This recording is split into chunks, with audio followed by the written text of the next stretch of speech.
नमस्कार दोस्तों, बहुत बहुत स्वागत आपका मेरे चैनल पर। आज लाई हूँ एक नया संस्मरण, एक नई घटना, एक नई याद इस पुस्तक से, गुलाबी गलियारे।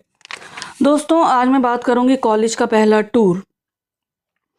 मैं कॉलेज की तरफ से पहली बार शिमला गई थी। ये बात है वर्ष 1987 की। मेरे पापा कहीं नहीं जाते थे, ना ही हमें जाने देते थे। शायद उस समय ऐसा रिवाज ही नहीं था। टूर ट्रैवल ज़्यादा होता ही नहीं था दोस्तों। बुजुर्ग या प्रौढ़ जाते थे तीर्थ यात्रा पर, हरिद्वार या वैष्णो देवी, और जो युवा हैं वो शिमला जाते थे परिवार के साथ। उस समय मैं तो कहीं नहीं गए, क्योंकि लड़कियों की हिफाजत खजाने की तरह की जाती थी। घर से कॉलेज, कॉलेज से घर, सीधे आने की ताकीद दी जाती थी।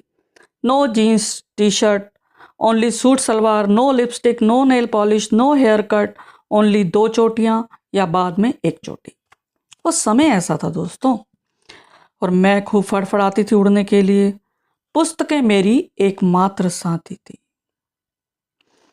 और डायरी में मैं सब कुछ लिखती थी उस समय, कविताओं की शक्ल में। कॉलेज की सहेलियों के साथ इसलिए अच्छा लगता था क्योंकि हम सब एक दूसरे के सुख दुख साझा करते थे। हमारे भीतरी शारीरिक मानसिक बदलावों को साझा करना हमें आत्मिक बल प्रदान करता था।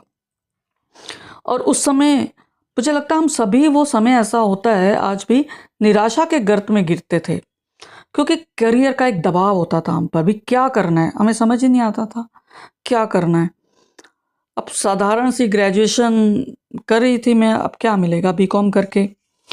तो दोस्तों, ये तो थी समस्याएं। मुझे लगता है आज भी बहुत लोगों की ऐसी समस्याएं होती हैं। बच्चे समझ ही नहीं पाते बड़े होने तक कि उन्हें बनना क्या है, उन्हें करना क्या है। कभी कभी तो मुझे ऐसा लगता है कि हम कैरियर को नहीं चुनते, करियर हमें चुनता है। आपकी क्या राय है, ज़रूर बताएं। हाँ, तो मैं बात कर रही थी टूर की। कॉलेज का मेरा पहला टूर था, हम लोग शिमला गए थे। अब शिमला चंडीगढ़ भी गए थे। उसका टूर कैसे स्वीकृत हुआ मुझे याद नहीं है। पापा ने कैसे हाँ भरी मुझे बिल्कुल नहीं याद आ रहा। मुझे लगता है शायद मम्मी ने मनाया होगा, और फिर सोचा होगा चलो लड़कियों का टूर है, चलो जाने देते हैं। अब ऐसा जीवन बिताया मैंने। पर टूर की मस्ती मुझे आज भी याद है। कैसे जैसे पूरी बस भर के गए थे, और बाइक पर जैसे लड़के आ रहे थे इधर उधर हो हल्ला करते करते, और चिड़ियों की तरह खूब शोर मचाती बस जा रही थी। हम खूब गाने गा रहे थे, खूब मन की बातें हुई, खूब भविष्य के सपने बुने गए। और वहाँ पर एक कॉलेज के एक हिंदी लेक्चरर थी और एक लाइब्रेरियन सर थे।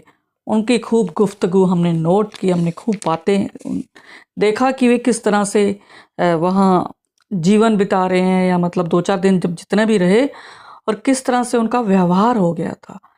ये बहुत अच्छा लगता है जब हम घर से बाहर जाते हैं, नए दोस्त बनते हैं, या जो दोस्त नहीं होते उन्हें हम अपना मित्र बनाते हैं। तो लेकिन उस समय और आज के समय में बहुत अंतर आ गया है। आजकल तो जो युवा हैं वो अलग ही, उनका टूर जाने का मतलब कुछ अलग ही हो गया है। लेकिन उस समय पूरे कॉलेज भर के, बस भर के जाना एक अपने आप में एक रोमांचक होता था। और प्रकृति जो है दोस्तों, वो रोमांस करना सिखा देती है। मैंने कैमरे से खूब फोटो खींची थी। हम 7 सहेलियां वैसे भी कॉलेज में फेमस थी, किस लिए? शरारतें करने के लिए। जी दोस्तों। और मेरी एक फ्रेंड को फोटो खिंचवाने का बड़ा शौक था। नई ड्रेस, नई कोल्हापुरी जुत्ती पहनकर, मेकअप करके बहुत पोज बना बना कर फोटो खिंचवाती थी वो।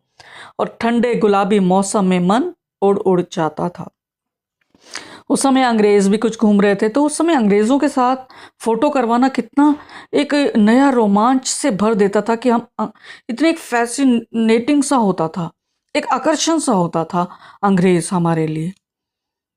मित्रों, मेरा मानना है कि युवा अवस्था बिल्कुल चिड़ियों की तरह होती है। फर फर उड़ना, फुदकना, चिचियाना, बस यही अच्छा लगता था। तो मुझे अपने कमेंट्स के द्वारा ज़रूर बताएं, क्या आपने भी ऐसा कुछ किया? आज से कुछ सालों पहले की बात कह रही हूँ मैं। तब आपने ऐसा कैसे टूर किया, ये मुझे ज़रूर बताएं। धन्यवाद दोस्तों, फिर मिलेंगे अगली कड़ी के साथ। शुक्रिया।